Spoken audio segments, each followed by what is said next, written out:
में से कई माताएं ऐसी बैठी है जो सावन के सोमवार का व्रत करती है। कौन कौन ने करा था सावन के सोमवार का व्रत? हमने भी करा था, तो हम भी उठा। ठीक है, आप लोगों ने व्रत किया ना। अब आप में से और हम में से कई माताएं बहन भाई ऐसे होंगे जो व्रत करे होंगे, तो उन्होंने एक टाइम फलार किया होगा, एक टाइम जम के बोलो भोजन किया होगा। आप में से कई लोग ऐसे होंगे जिन्होंने एक टाइम फलार करा तो दूसरे समय पर भी फलार किया होगा। आप में से कुछ लोग ऐसे होंगे जो एक टाइम केवल फलाहार करे होंगे, दूसरे समय कुछ भी नहीं लिया। बोलो बोलो, सही है कि गलत है? आप ईमानदारी से बोलना। आप में से कई लोग ऐसे होंगे जिन्होंने दिन भर कुछ भी नहीं खाया होगा, केवल एक गिलास दूध, एक फल और बाबा का प्रसाद लेकर और व्रत कर लिया। अब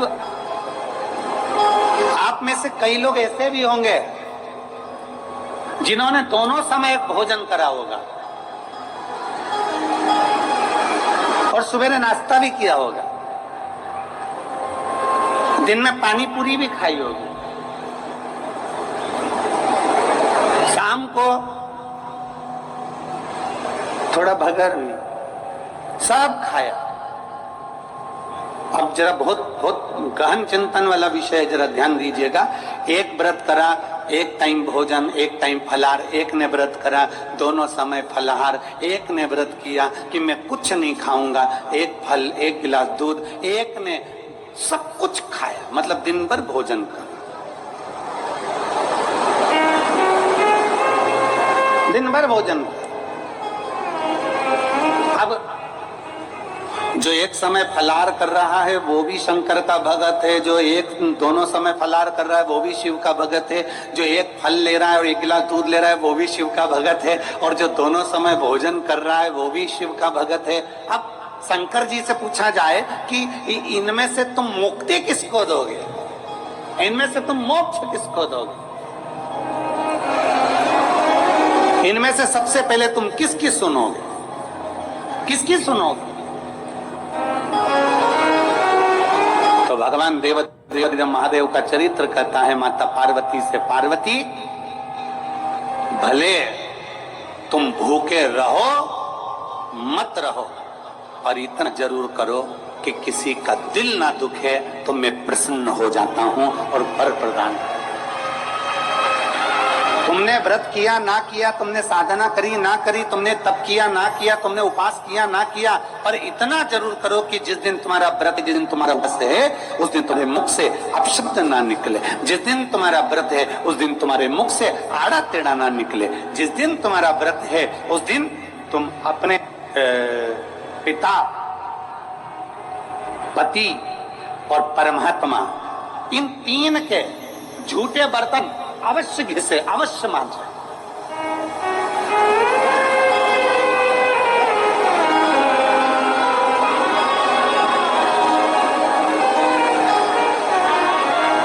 घर के सारे बर्तन मांजने वाली कोई आए वो मांजे, मना नहीं है, पर 3 बर्तन अपने को खुद मांजना चाहिए। पहले नंबर पर पिता के झूठे बर्तन, दूसरे नंबर पर पति के झूठे बर्तन, और तीसरे नंबर पर परमात्मा के झूठे बर्तन हमें स्वयं मांजना चाहिए, हमें स्वयं। इन 3 के बर्तन अगर दूसरे मांजते हैं तो आधे से ज्यादा वस्तु पर हक जो बर्तन मांजता है उसका हो जाता है। अब तुम समझ लेना अच्छे से, हम इसको बहुत विस्तार से नहीं कहेंगे। मालूम पड़े पिता के झूठे बर्तन अगर आप मांज रहे हो, पिता के सामने आप झूठे बर्तन उठा रहे हो, पिता के सामने आप बर्तन लेकर जा रहे हो, पिता के सामने आप उनके बर्तनों को मांज रहे हो, पिता के सामने आप उनके बर्तन उनके कमरे में उठाने जा रहे हो, पिता के सामने आप उनके झूठे बर्तन लेकर घिस रहे हो, मांज रहे हो, साफ कर रहे हो, तो पिता आपको देखेंगे तो उनके मन में आएगा मेरी बहू कितनी अच्छी है। देखो सारे बर्तन वो मांझने वाली मांझती है, पर मेरा झूठा बर्तन मेरी बहू मांझती है। तो पिता अपनी तिजोरी का माल निकाल के चुपचाप से तुमको दे दे। ये मेरी बहू है। सारे बर्तन दूसरे मांझते हैं, पर मेरी बहू मेरे बर्तन मांझती है। मेरी बहू मेरी सेवा करती है, मेरी बहू मेरी चाकरी करती है, मेरी बहू मेरे बर्तन घिसती है। दूसरे नंबर पर पति, पति के बर्तन, पति ने जिस बर्तन में भोजन किया है उसका बर्तन बर्तन मांझने वाला नहीं, उसके बर्तन पत्नी को मांझना चाहिए। और अगर पति के झूठे बर्तन कोई दूसरा मांझने लगता है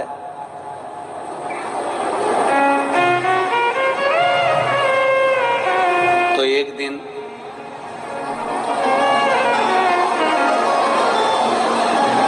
सेठानी नौकरानी और नौकरानी सेठानी हो जाती। वर्षा नहीं, बहुत सावधानी, बहुत सावधान। पिता, पति के झूठे बर्तन भी पत्नी को मांझना चाहिए। स्वामी के झूठे बर्तन मांझोगी, पति की दृष्टि में आएगा सारे घर के बर्तन दूसरे मांझते हो, पर मेरी पत्नी मेरे बर्तन मांझती है, पत्नी मेरे झूठे बर्तन उठाती है, मेरी पत्नी मेरे झूठे बर्तन संभालती है, मेरी पत्नी मेरे झूठे बर्तन उठाकर रखती है। मतलब उसकी दृष्टि में आपका भाव बढ़ता चले जाएगा। तो आपको जिस दिन तुम बोलो कि मुझे ये चाहिए, पति को याद आ जाएगा ये मेरी सेवा करती है, झूठे बर्तन तक संभालती है, तो तुरंत साड़ी भी दिलाएगा, करवा चौथ अंगूठी भी दिलाएगा, निश्चित। एक पिता, एक पति, और तीसरे नंबर पर बोलो, सब बोलो जम के जरा, परमात्मा। तुम्हारे घर में भगवान का मंदिर है, तुम्हारे घर में छोटा सा शिवालय है, तुम्हारे घर में छोटा सा देवालय है, तुम्हारे घर में छोटा सा मंदिर बना हुआ है। उस मंदिर में तुम भगवान की पूजन करती हो, पूजन करने के बाद भगवान को स्नान कराती हो, स्नान करा हुआ बर्तन रखा रहता है, लोटा रखा रहता है जल चढ़ाने वाला, भगवान के भोग लगाने की छोटी सी कटोरी होती है, भगवान को पानी पिलाने का छोटा सा लोटा होता है, कलश होता है, झारी जी होती है, या कोई गिलास होता है। भगवान का बर्तन, परमात्मा का बर्तन घर की स्त्री को, घर की नारी को स्वयं मांझना चाहिए, वो बर्तन मांझने वाले को नहीं देना चाहिए, क्योंकि परमात्मा ये देखता है कि ये मेरे बर्तन मांझ रही है, मैं इसको भंडार भर देता हूं। पिता, सब लोग बोलेंगे कौन कौन के बर्तन मांझना चाहिए, जम के बोलो, पिता, पति और परमात्मा। इन तीन के बर्तन, इन तीन के झूठे बर्तन, इन तीन के झूठे पात्र का घिसना, झूठे बर्तन को मांझना श्रेष्ठ। पिता, पति और परमात्मा।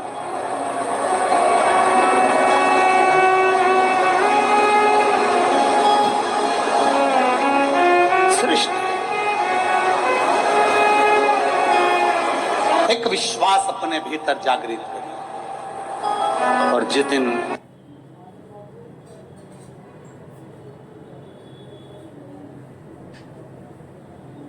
कोई सा भी व्रत, आपका सोमवार का व्रत है, आपका शिव जी का अगर कोई व्रत कर रहे हो, तो उस दिन आप भगवान शंकर को चढ़ाने के लिए बेलपत्र मत तोड़ो, एक दिन पहले तोड़ो। क्यों कहा गया? हमारे शास्त्र क्यों कहते हैं कि पशुपतिनाथ का व्रत कर रहे हो तो बेलपत्र को एक दिन पहले तोड़ना, सोमवार का व्रत कर रहे हो तो बेलपत्र को एक दिन पहले तोड़ना, प्रदोष का व्रत कर रहे हो तो एक दिन पहले व्रत को, बेलपत्र को तोड़ना।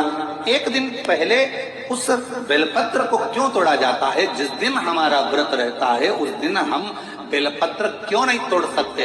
तो हमारा शास्त्र कहता है, शिव महापुराण वर्णन करती है कि जिस बेलपत्र की पूजन आप साल भर में अगर एक दिन भी आपने बेलपत्र को जल चढ़ाया है, एक दिन भी बेलपत्र को नमन करा है, एक दिन भी बेलपत्र के वृक्ष को यदि तुमने पूजा है, साल भर में एक दिन भी आपने अगर बेलपत्र की आराधना करी है, तो आप जब जब सोमवार का व्रत रखती हो, प्रदोष का व्रत रखते हो, आप जब जब शिवरात्रि का व्रत रखते हो, आप जब संकट सोमवार का व्रत रखते हो, पशुपति व्रत रखते हो, तो तुम्हारे उस व्रत को सफल बनाने के लिए बेलपत्र का वृक्ष भी तुम्हारे लिए व्रत रखता है, जिससे तुम्हें फल की प्राप्ति।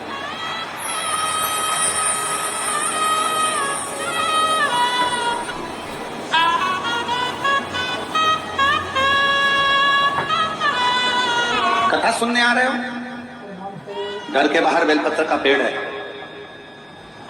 कथा श्रवण करने जा रही हूं, बेलपत्र का वृक्ष है।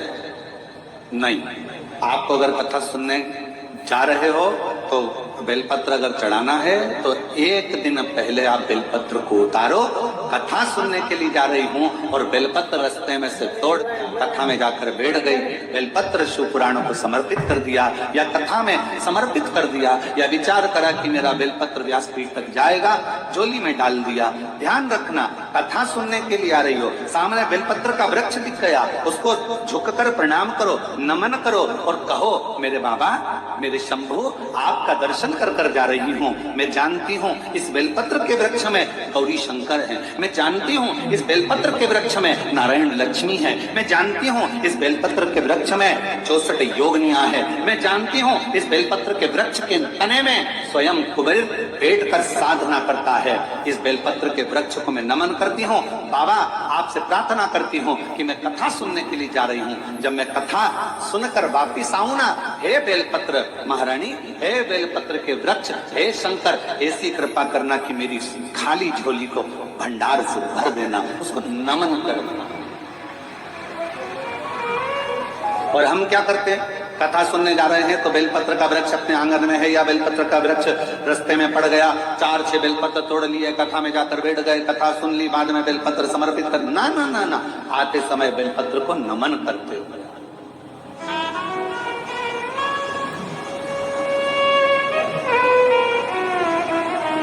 प्रणाम करते हुए, विनय करते हुए। और मैंने तेरे ही भरोसे बाबा, तेरे ही भरोसे हवा बिच उड़ती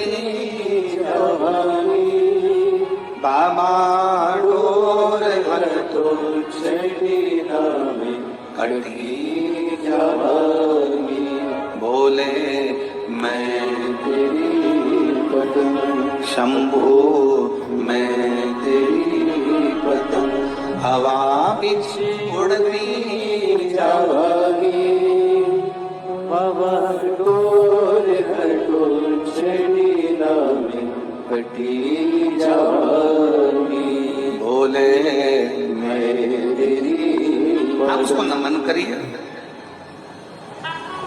कई लोग कहते हैं गुरुजी हमने पशुपतिनाथ का व्रत किया, हमने 16 सोमवार करे, हमने सोमवार का व्रत करा, हमने प्रदोष करी, हमने बाबा की सोमवारी का व्रत करा, मेरा बाबा मेरे सुनता क्यों नहीं है? हम गलती कर दिए, हम जिस दिन हमारा व्रत था उस दिन हमने बेलपत्र को तोड़ दिया, उतार दिया, हम भूल गए। हम सबसे कहेंगे अगर YouTube पर हमारी पूर्व की कथा डली हो, एक पुष्प शिव महापुराण की कथा, त्रिपुंड शिव महापुराण की कथा, बेलपत्र शिव महापुराण की कथा, जब पुरानी जो YouTube पर हमारे YouTube पर अगर डली हो तो वो कथा को आप निकालना, उसको एकांत में बैठकर थोड़ा सा श्रवण करना कि पुष्प का महत्व क्या है। कौन सा फूल जमीन पर गिरा हुआ भी शंकर को स्वीकार होता है,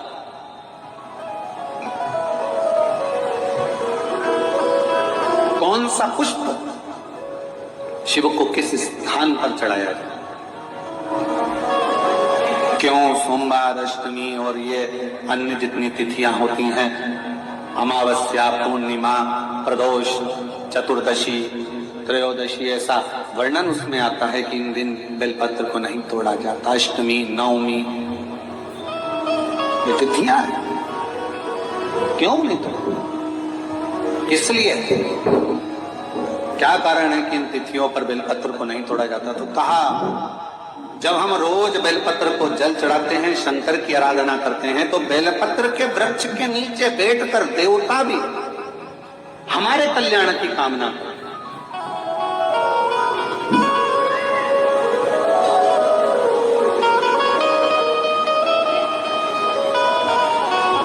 कितनी बड़ी बात लिखी है।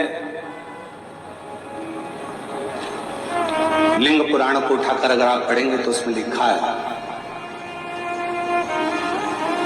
1.25 किलो सोने के सिंहासन पर